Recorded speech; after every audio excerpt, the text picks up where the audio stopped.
Did you know that your vacation home could end up costing your kids $150,000 and nobody is even expecting it? Hi, Nancy Beauvert here, certified executor advisor and the founder of NEXsteps. Well, we're finally enjoying summer, and with that comes the visits to the family vacation cottage. Call it what you will. In central and eastern Canada, it's known as the cottage. In the western part of the country, we call it the cabin. Regardless of what you call it, it's the getaway. It's the vacation property where the parents take the kids. It's where memories are made. It's where the grandparents are there. It's where little Johnny learns to swim and Sally learned to water ski. And those memories are things that are deeply embedded in us. And in the summertime, everybody's having such a great time. And the dream is there of passing on that cottage. But here's the thing. Everybody's having a good time.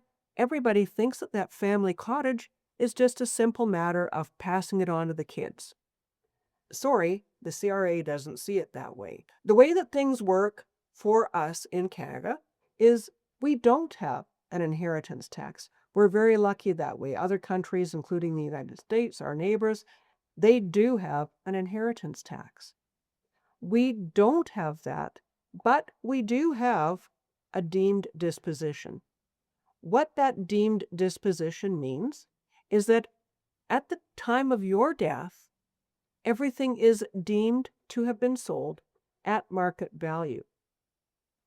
Now, that doesn't always affect everything that you have. There are certain things that are exempt at the time, shall we say, from that deemed disposition. For instance, if you leave everything to a spouse, usually things can transfer to the spouse tax deferred, including RSPs. And if you and your spouse share a title, then the title would transfer on to the surviving spouse.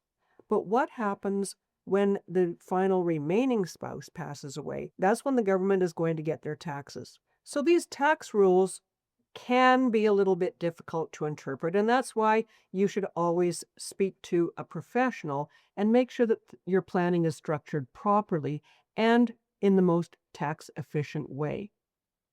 Now, if you have a primary residence and you sell that primary residence, most of us do understand that there is no capital gains due on that, which is your primary residence.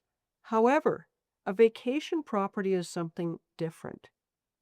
If you bought a cottage, let's say 40 years ago, and you paid $68,000, but then you fast forward to today, and with the property value increase, let's say that that cottage is now worth $320,000. Well, that's not your primary residence. That gain from your initial purchase price to the value today is a capital gain. And yes, the threatened increase of that capital gain amount didn't happen, but it's still 50% of that gain goes onto your tax bill. And that is where people get caught off guard. When the executor is settling the estate and they're dealing with the assets on the property, you can end up with a tax bill of hundreds of thousands of dollars if you haven't planned for this properly. And what does that mean? Well, lots of times that means that that property that the parents had wanted to become their legacy, had wanted to pass on to their kids so that their grandchildren and their great-grandchildren and who knows how many generations can all enjoy that spot. That's all gone up in smoke because oftentimes that has to be sold in order to pay the tax bill. And make no mistake, the estate will not be settled until all debts, including taxes, are paid. I've got a tool over on my website. I'll put a link in the description box to it. It's called the Will Blueprint. And what it will do is it allows you to go through and outline everything in your life that often when you're in a lawyer's office drafting your will, it either doesn't come up, the context doesn't come up, you don't think to mention it, and then there's big gaps in your planning and in your will.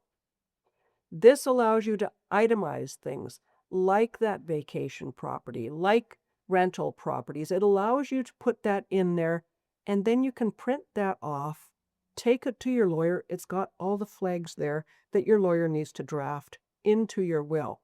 But don't forget your tax planning and your financial professional as well. It takes all of them to make sure that your planning is done properly.